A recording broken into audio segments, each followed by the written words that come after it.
तो स्वागत है अमृतधारा न्यूज पर आपका। मैं राजेंद्र कौशल आज आपको डॉक्टर भीमराव अंबेडकर लाइब्रेरी से वो तस्वीरें दिखाऊंगा जहां पर आज 3 वर्ष हो गए हैं इस लाइब्रेरी को चलते हुए, और इस लाइब्रेरी से कितने बच्चों ने अपना एक भविष्य है यहाँ पर पढ़ाई करके, यहाँ पर ज्ञान अर्जित करके बनाया है।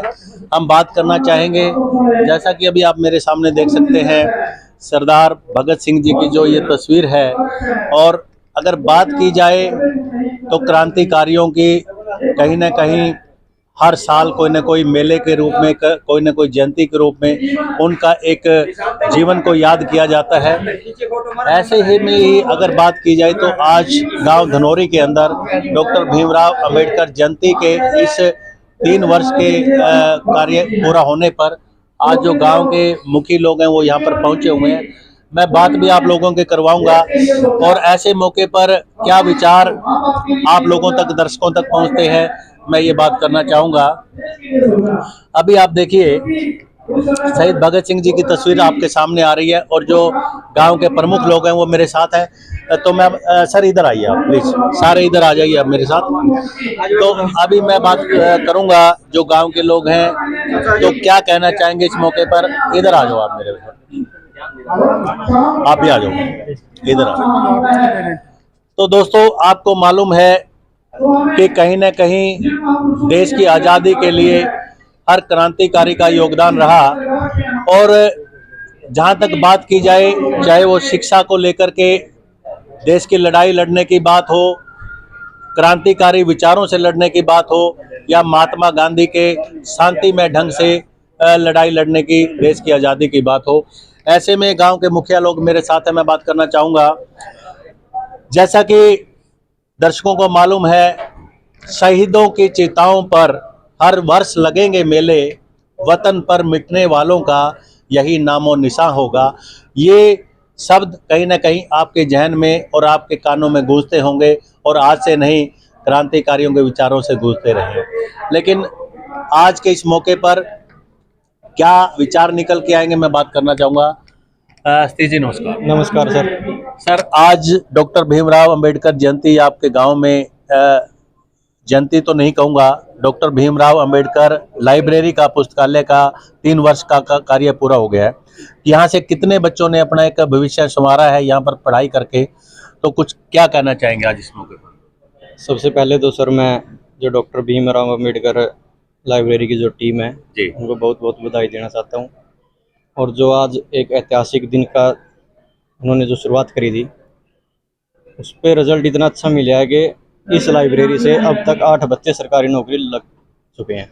यानी 3 साल से लाइब्रेरी चल रही है। हाँ, लगभग 3 साल हो चुके हैं। और आने वाले एग्ज़ाम में भी मतलब उम्मीद है हमने बहुत ज़्यादा, परमात्मा में ज़्यादा है, मैक्सिमम बच्चे यहाँ से सरकारी जॉब के लिए निकलेंगे।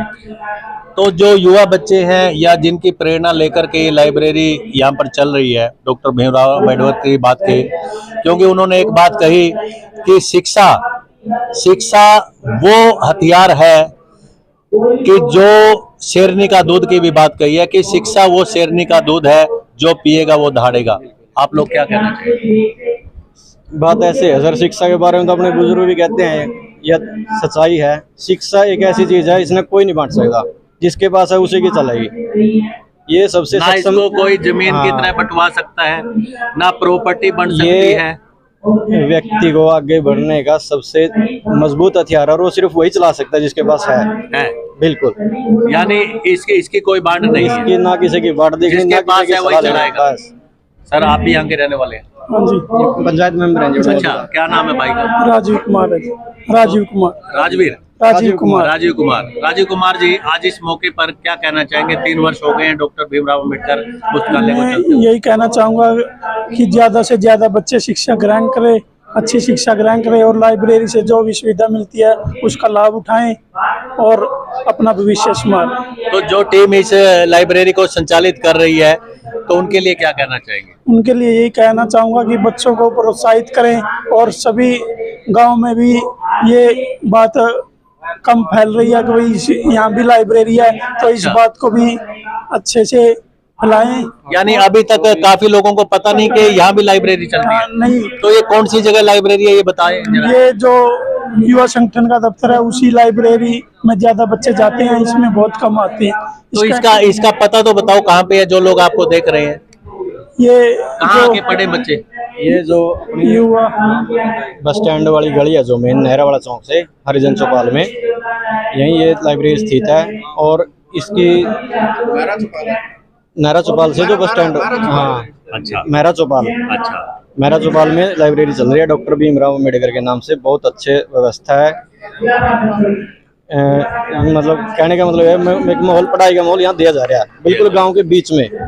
तो जितने भी अपने दर्शक देख रहे हैं गांव से, आस पड़ोस के गांव से जो भी हैं, तो सभी विद्यार्थियों से निवेदन है मेरा भी कि वो ज़्यादा से ज़्यादा यहाँ पहुंचकर अपनी शिक्षा को बढ़ावा दें और गांव का, अपने परिवार का नाम रोशन करें।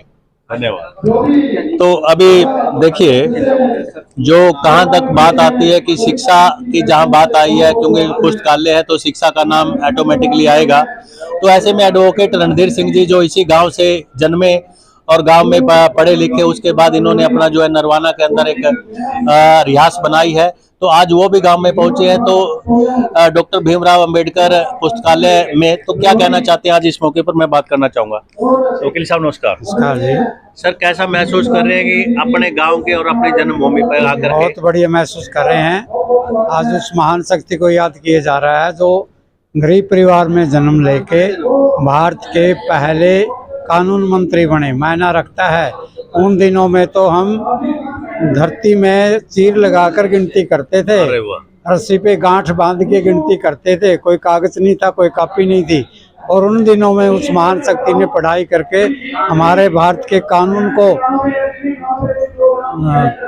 कानून मंत्री बनकर कानून के उसमें जो तरक्की की है, भारतीय योग संस्थान और भारत के प्रजातंत्र को कानून में लाते हुए जो तरक्की की है, उनका कोई महान, कोई उनका मुकाबला नहीं। आज तो आज उनके नाम आदमी थे, उनके उसमें जो बच्चे यहाँ तैयारी करें, उनके नाम से लाइब्रेरी खोल ली है, उनका भी धन्यवाद करता हूँ। एक दूसरी महान शक्ति का नाम उन्होंने जोड़ा था, भगत सिंह, जो छोटी सी उम्र में इतना योगदान, इतना त्याग जीवन का उन्होंने किया है, आज तक कोई उदाहरण नहीं है। जो आज़ादी की लड़ाई भगत सिंह ने शुरू की थी, उसी की लड़ाई शुरू करते हुए हमें आज़ादी मिली है।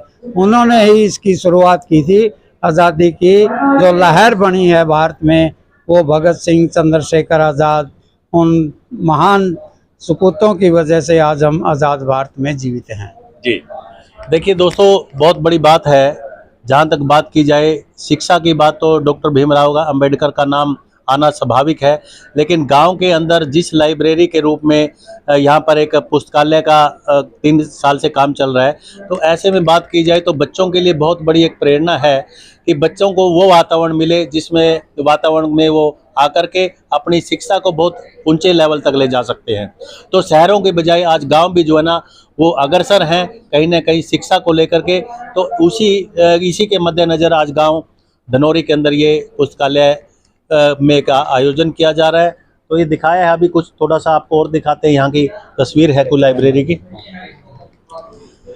तो ये पुस्तकालय है डॉक्टर भीमराव अंबेडकर पुस्तकालय गांव धनौरी का, जिसके माध्यम से आप देख भी सकते हैं, अगर बात की जाए जितने भी देश के महान लोग हुए हैं, उन लोगों के जो तस्वीरें हैं वो कैमरे पर आप साफ तौर पर देख सकते हैं कि इन महान आत्माओं का इस देश की शिक्षा को आगे ले जाने में कितना बड़ा योगदान रहा और देश की आज़ादी में भी कितना बड़ा योगदान रहा। तो ये डॉक्टर भीमराव अम्बेडकर पुस्तकालय से ये तस्वीरें हम आपको दिखा रहे हैं। और यहाँ का जो वातावरण है आप खुद देख सकते हैं। अगर मैनेजमेंट की बात की जाए तो आप देख सकते हैं कि अगर जहाँ तक चेयर्स की बात की जाए, बहुत अच्छी मैनेजमेंट यहाँ पर की गई है। चेयर्स की सेटिंग है, तो हर एक कॉलम बनाए गए हैं ताकि बच्चे जो है यहाँ पर एक अपनी एक नॉलेज को ज़्यादा अर्जित कर सके।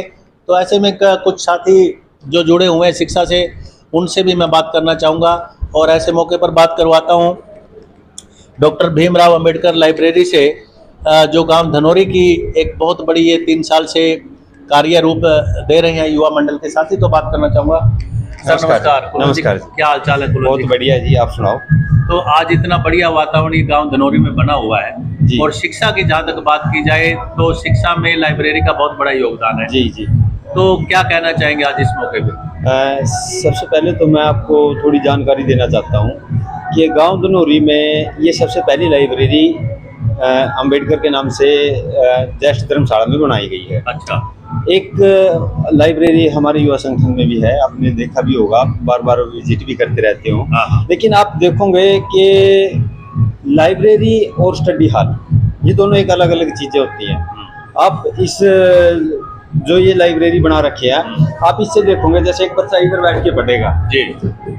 ये बीच में डिफरेंस दे रखा है, एक बच्चा दूसरी साइड में बैठ के पढ़ेगा, एक बच्चे की दूसरे भी बच्चे से कोई कनेक्टिविटी, आई कांटेक्ट नहीं बनेगा। बिल्कुल।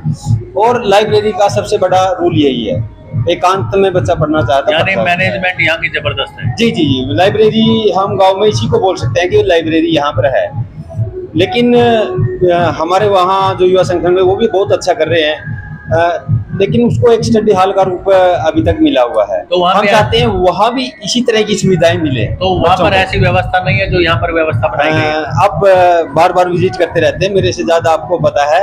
वहाँ बच्चों की कनेक्टिविटी एक दूसरे से बनी रहती है, आमने सामने बैठे हैं, कहीं ना कहीं माइंड डाइवर्ट होता है। Mind divert.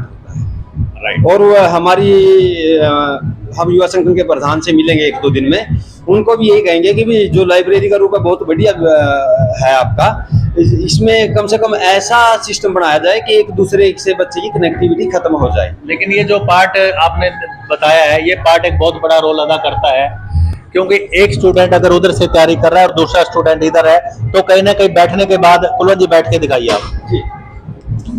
तो अभी आप देखिए ये बैठे हैं चेयर पे और सेकंड पर्सन उधर पे है, सेकंड स्टूडेंट, तो कहीं ना कहीं उनका आई कांटेक्ट नहीं है। ये बात मायने रखने वाली है, इनका जो माइंड है कहीं ना कहीं डाइवर्ट नहीं स्टूडेंट का नहीं होगा और उनका जो कंसंट्रेशन है, जो ध्यान है, वो अपनी स्टडी में रहेगा। ये बहुत चीज मायने रखती है एक लाइब्रेरी के लिए। और जो कुलवंत जी ने बात कही है ये बहुत 100% सही है, क्योंकि माइंड को डाइवर्ट माइंड ना हो, ये मायने रखता है लाइब्रेरी के लिए। एक और क्वेश्चन, जैसे यहाँ बच्चा बैठा है जी, यहाँ जो बच्चा कुछ भी स्टडी कर रहा है, साइड वाले बच्चों को भी कोई पता नहीं लगता कि भाई क्या इसकी स्टडी चल रही ये वो अपने ही लेवल तक रहेगा, अपने लेवल दूसरे तक पे दिमाग नहीं जाएगा। और एक तो अभी मेरे साथ कुछ बुजुर्ग हैं। एक चीज और मैं बताना चाहता हूँ जी आपको, जब से ये लाइब्रेरी बनी है यहाँ से 8 बच्चों ने गवर्नमेंट जॉब प्राप्त की है, जो एक बहुत बढ़िया गांव के लिए। जी नमस्कार। नमस्कार जी। साहब जी क्या नाम है आपका? टेकचंद है जी, प्रजापत। टेकचंद जी। हाँ जी। तो टेकचंद जी, आज भी आप डॉक्टर भीमराव अम्बेडकर पुस्तकालय पहुंचे हैं लाइब्रेरी में, जी तो आपको यहाँ वातावरण देख के कैसा लग रहा है? बहुत बढ़िया जी। जो मैं धन्यवाद करूंगा जी इस कमेटी का, अच्छा। जो जिसने ये जिन बच्चे ने इसमें अपना योगदान दिया है, योगदान कर रहे हैं, तो जो अपना बच्चे काम छोड़कर पूरा ड्यूटी दे रहे हैं, उस कमेटी का धन्यवाद करूंगा जी मैं। और बहुत बढ़िया जी, लले यहाँ से बच्चे, कई बच्चे, एक बच्चा जेई भी लेकर गया जी यहाँ से। अच्छा, जेई भी लगे? हाँ जी। तो यानी गांव का सौभाग्य है कि गांव में इतनी अच्छी ना लाइब्रेरी है। बहुत बढ़िया जी, बहुत बढ़िया वातावरण में लाइब्रेरी है जी, बहुत बढ़िया, कोई किसी बात की दिक्कत नहीं। तो दोस्तों ये एक व्यवस्था आप दर्शकों तक गांव धनौरी से लाइब्रेरी की हमने जैसा कि आज जिस लाइब्रेरी में हम पहुंचे, डॉक्टर भीमराव अंबेडकर लाइब्रेरी धनौरी के अंदर, और जहां तक बात है कि यहां से जो जानकारी मिली है कि काफ़ी बच्चे, जैसे कि अभी बताया है नंबरदार जी ने कि भाई जेई तक यहाँ से बच्चे अपनी तैयारी करके सिलेक्ट हुए हैं, तो मायने रखती है ये चीज़ें। और जो दर्शक हमें देख रहे हैं, कहीं ना कहीं दूसरे गांवों को भी ये प्रेरणा मिलेगी, गांव में कोई ऐसी व्यवस्था की जाए जिससे बच्चों को पढ़ने का वातावरण मिले और आने वाले भविष्य को वो उज्जवल बना सकें। तो दोस्तों फिर आपसे मुलाकात होगी राजेंद्र कौशल के साथ। जय हिंद, जय भारत।